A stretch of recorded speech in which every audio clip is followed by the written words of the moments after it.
workplace, in an office, in a hospital, in a factory, in a bank,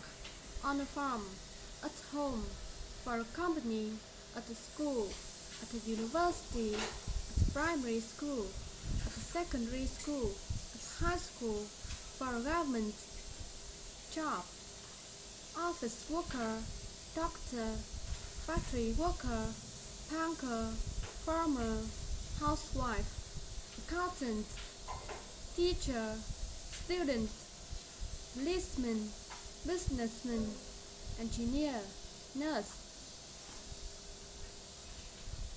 Handsome, beautiful, tall, careful, caring, cheerful, easygoing, kind, friendly, generous, honest, intelligent, stubborn, humorous,